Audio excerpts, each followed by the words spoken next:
Hey everyone, thank you for being here today to talk about how to optimize your real estate marketing with Facebook. My name is Bishop Lafer and I'm a marketing developer analyst here at IDX Broker. I'm joined today by Bao Kim, who's another marketing developer. He will be keeping an eye on the chat, so if you have any questions as we go, feel free to throw them into the chat box.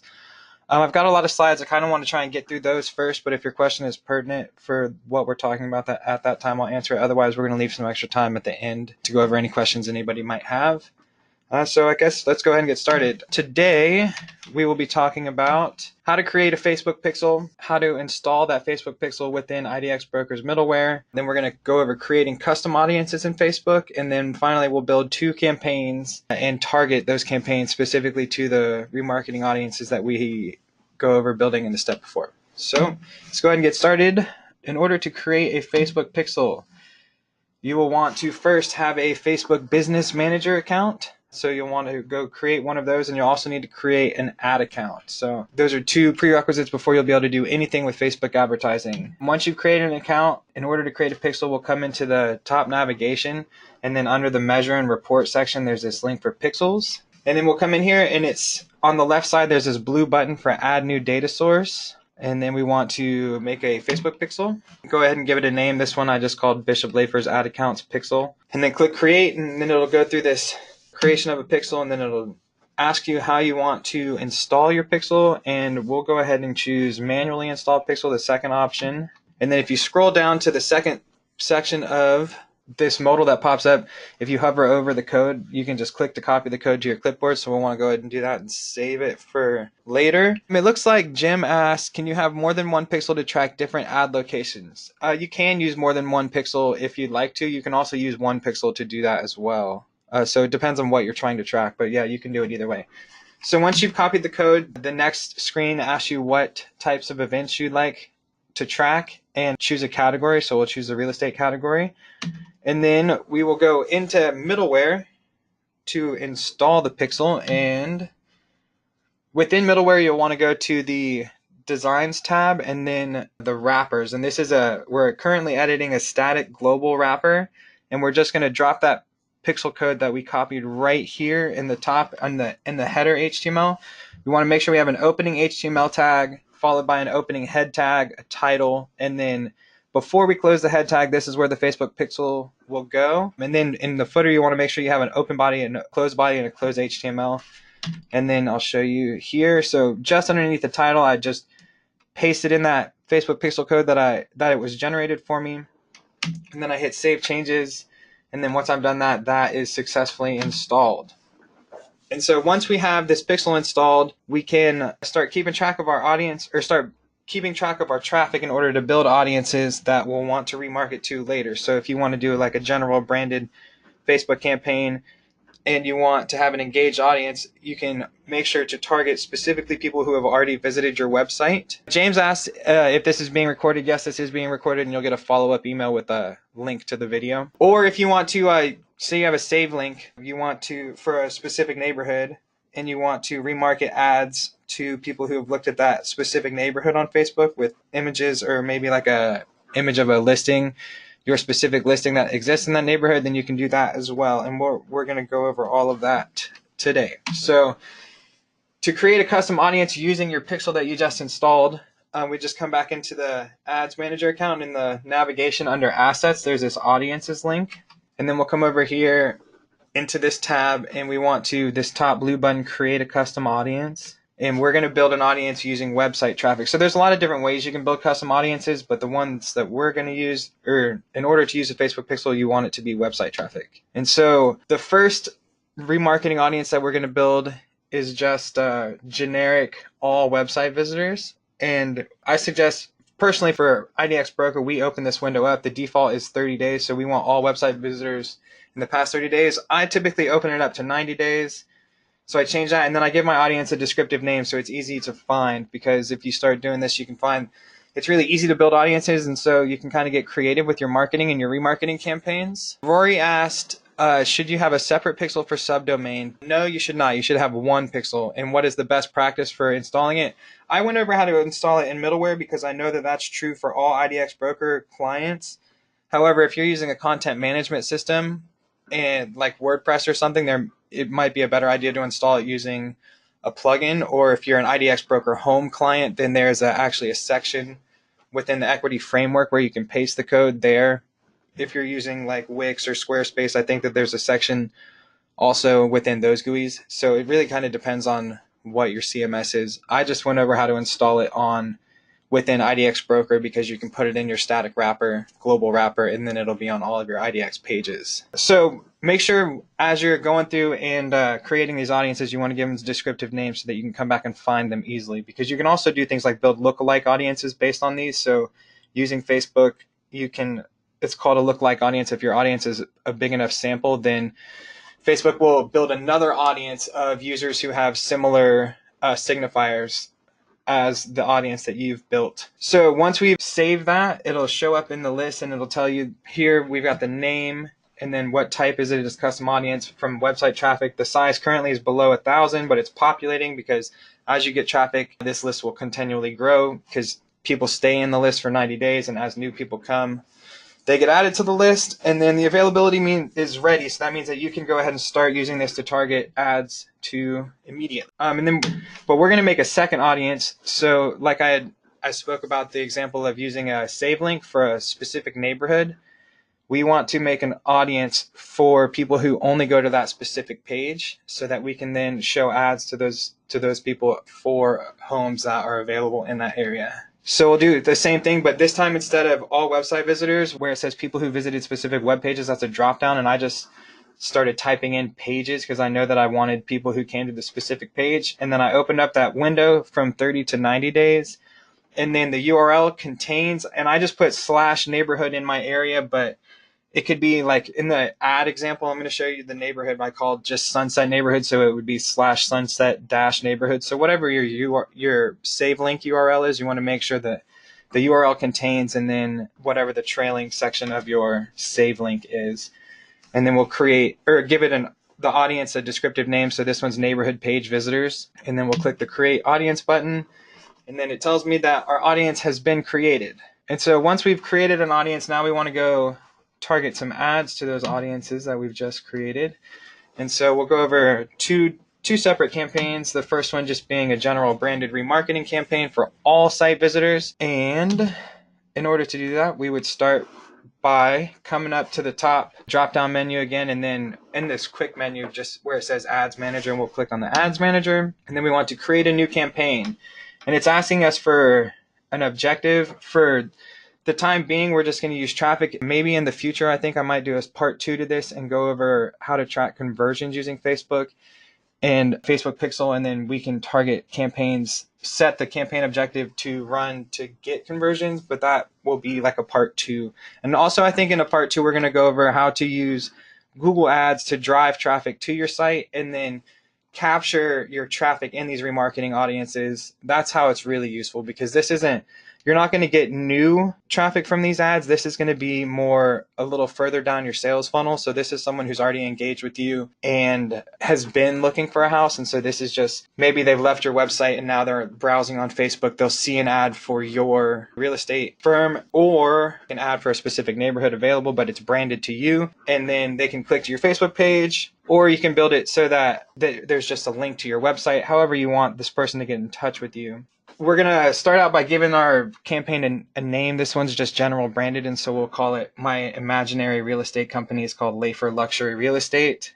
So that's what I'll call my campaign. My ad set, I'll just call it general branded. And as you scroll down on the ad set under audience, so if you see on the left-hand side, it's got this kind of check mark for how far you've made it through the process. Under the ad set, under audience, where it says custom audiences, if you click in there, then those 2 audiences that we just made pop up. So all website visitors in the past 90 days is the one that we're going to use to target for the general branded campaign. So we'll click that, and then we'll scroll further down and click continue. And then for our ad, we're just going to do a single image as an example and show you, kind of give you an idea what a good ad looks like.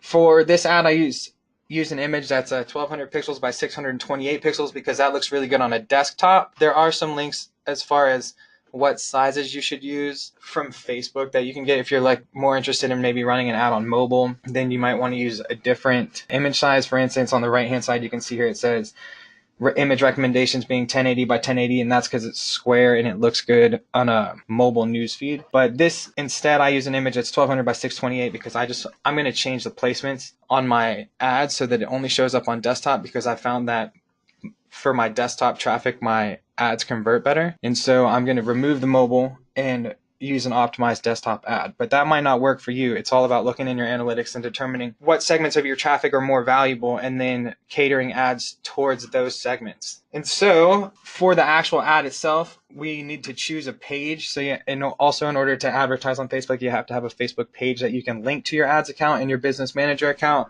I just made a phony one for my Lite for Luxury Real Estate, and then drop some text in. So moving in, moving out, moving up the road to your next home starts with Lite for Luxury Real Estate. Obviously, this would be for you guys to come up to, but you want engaging ad copy with a high quality image, no more than 10% text, and you want to make sure that your images are branded to you so it's easily recognizable.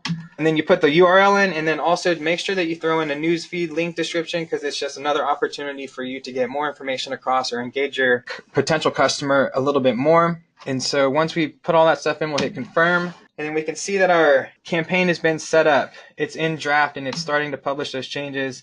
Now it's been made. Because I just created it, we come into this ads manager, and under the campaigns tab, one is selected. There's one ad set in that campaign, which is also selected. And then there's one ad. And if you click on the ads tab and then check the box on the left and then come over here to the right where this little pencil icon is and click edit, then you can turn on an ad preview and click this little square with the pop out and then hit a share link. Copy that URL and then open it up in a new tab, and then you can actually see what your ad will look like in a feed. And so this is an example of a high quality general branded remarketing ad. And also keep in mind, this is specifically remarketing. So this is somebody who's already seen your website, is familiar with who you are, and this is just kind of like a top of mind thing. You don't need to have like a really high budget. And also you should expect a higher conversion rate from these types of ads because you're further in the sales funnel. So it's not like a Google Ads app where you've got a large budget kind of targeting broad key terms, right, to drive traffic. This is somebody who's already been to your site, already knows who you are, and you're just kind of trying to keep top of mind presence and make sure that they're like constantly thinking of you as they're looking for new homes.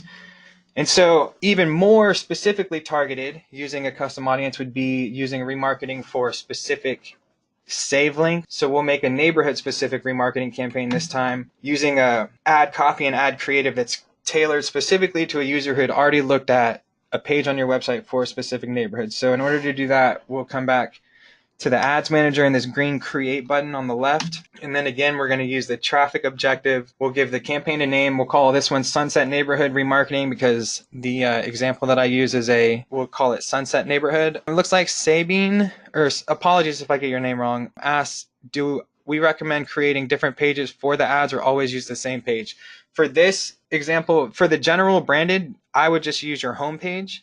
For this specific example, we're going to use a specific URL because this is an ad for people who are looking at homes in a neighborhood at some point within the past 90 days. We're going to show them an ad using images from that neighborhood or ad copy and ad content that's specific, very specific to that neighborhood. And so we're going to send them back to that neighborhood page, that save link. And so I recommend using both. For the general branded, I would use probably just my homepage. And then for these specific neighborhood save link remarketing campaigns, I would use the save link that you're remarketing from. So Sunset Neighborhood Remarketing, I just named the ad set the same thing. And then again, we'll come down here to where it says audiences. And then this time we're not going to use the all website visitors 90 days. We're just going to use people who have visited the Sunset Neighborhood page. And so we'll choose that neighborhood page visitors list that we just made and then scroll down and hit continue. And then again, for this ad, we'll just use a single image. And I did the same thing, 1200 by 628 because it's optimized for desktop. Throw the text in there, looking for an escape from city life. Lite for Luxury Real Estate has you covered. Says this is the Sunset Neighborhood. Maybe it's on a beach or something like that. And so you can see here where the website URL, this time it's liteforluxuryrealestate.com/sunset-neighborhood. So this is where you want to make sure that you have a specific landing page. And it's just the same exact save link that you use to build the audience. So these people who see these ads will have definitely already been on the page, but that save link updates with dynamic content. So if there are new houses that are available for sale or you had a new listing or something, then when the user arrives on that page, again, there will be fresh content. So it's just a way to get them back to your page in order to schedule an open house or reach out to you. And so we'll do the same thing again, go through, make sure we add a newsfeed link description, and then that has now been created. You can see that underneath Late for Luxury Real Estate has been inactive, and it's just because I turned it off because I don't want to get charged for these ads, because this is just a test account. And you'll also notice in the next screenshot it says not delivering when we come to the ad, and it's not delivering because I turned the campaign off because I don't want to get charged for these ads. However, if we click on the left checkbox and click edit, then we can come back over here to this little pop-out link and then click share link and copy it, open it in a new tab, and then we can actually see what it looks like on all the available placements. Again, I chose to make this ad optimized for desktop, and so we'll switch it to a desktop newsfeed, and this is what that ad looks like. And so only people who have been to the Sunset Neighborhood page on my website will see this ad, and so it's very specific, very relevant, and it's a extremely good way to get eyes back onto your website and just get more conversions. Conversions being open houses or eventually sales, or like a saved lead if someone signs up for your site to get email updates on properties, that kind of thing. And then I left a lot of time at the end. If anybody has any questions, feel free to throw them in the chat box and I'll take them as they come. Dr. Karen Georgia Thomas said, or Karon, apologies again if I get your name wrong. We will send out a follow-up email that has a recording. Yes, Sabine, there will be a recording and there will be a follow-up email that goes out after the fact, and there will be a link to that video. And then also in the chat, I believe Val threw a link to the IDX Brokers YouTube channel where all of our past webinars are stored. Christy said, so I saw $20 a day. Is that a typical charge? That is 100% up to you. I didn't really go over budgeting for a campaign, but basically just determine what your marketing budget for the month is and then break that down to day. Also in Facebook, you can set a max for a campaign. You can set a max amount that you will spend. And so there's a couple ways to limit that. Typically, when I do like a webinar promotion or something like that, I'll do $10 a day. For remarketing, you don't need to use like a giant budget, but this is money well spent. But also keep in mind that these are specifically remarketing, and so there's also other campaigns that you might want to run just regular general branded in order to drive traffic to your site. Although I don't necessarily know if I would do that in Facebook. I think it would be more beneficial to do a general branded campaign in Google Ads and then take the traffic that you get from those Google Ads and remarket to them on Facebook. I have found that has been the most successful kind of balance for using both at the same time. You can also remarket on Google Ads, although I feel like I've had a little bit more success with that on Facebook, just because you can use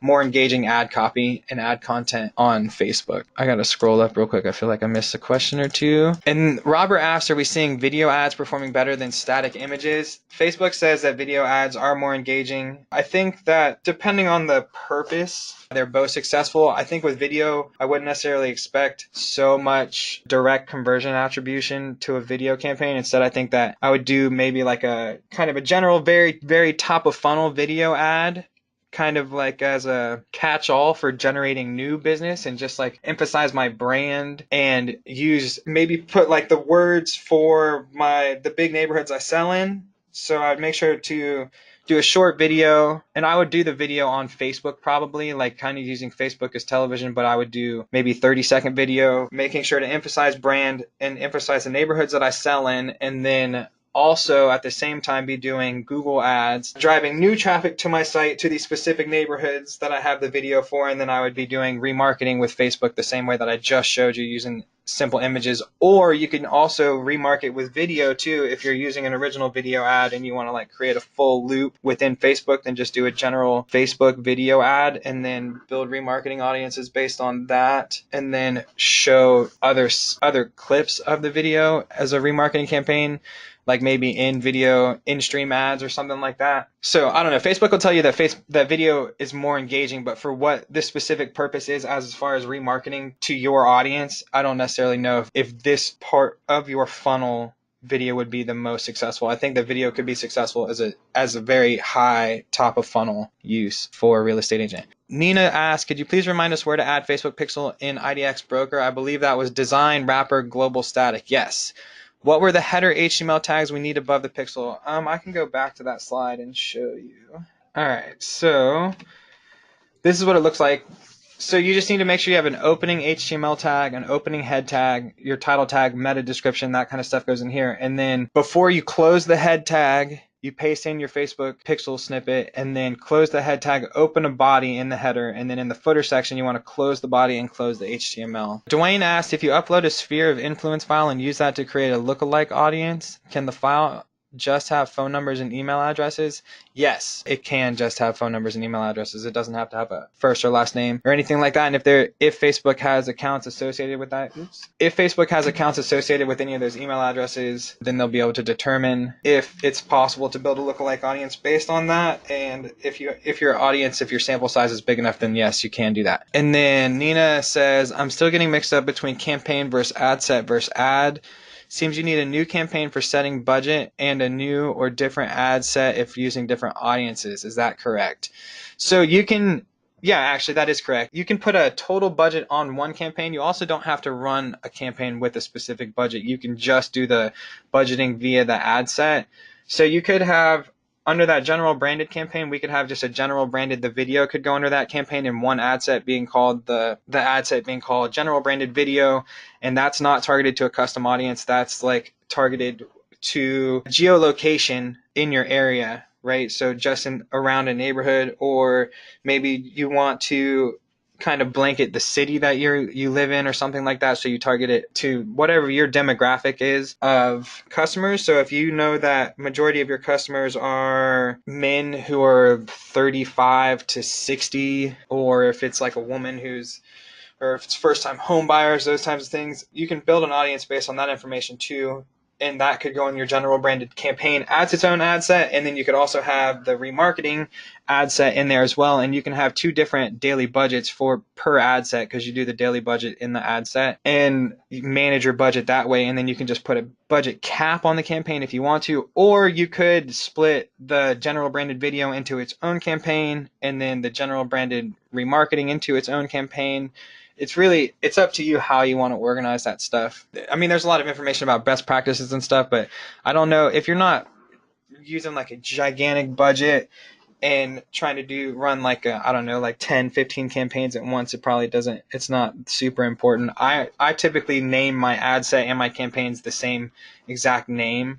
And then I do campaign per campaign for like general branded. If one is a video, then I'll just do a video campaign as opposed to doing it in ad sets, just because it's easier for me to look at when I first log in, I guess. But that's a personal preference. You can do it however you would like to. And Dwayne Gregory says, what's the minimum sample audience size? I think that you need to have at least 1,000 in order to build a lookalike audience. But if you upload a file in order to build an audience from, just because all the rows get imported doesn't mean that your list actually ends up being that large. So after your list has been reviewed in that custom audiences, when you're sitting in that custom audiences tab, I have a slide where that's open. So once you've made a tab and you're sitting in here, you'll be able to see what the size is. So if you import a file, it'll tell you that all the rows got imported, but that doesn't necessarily mean that that person made it into the audience. So once the availability is ready, you'll be able to see what the size is. And I believe in order to create a lookalike audience, you have to have at least 1,000.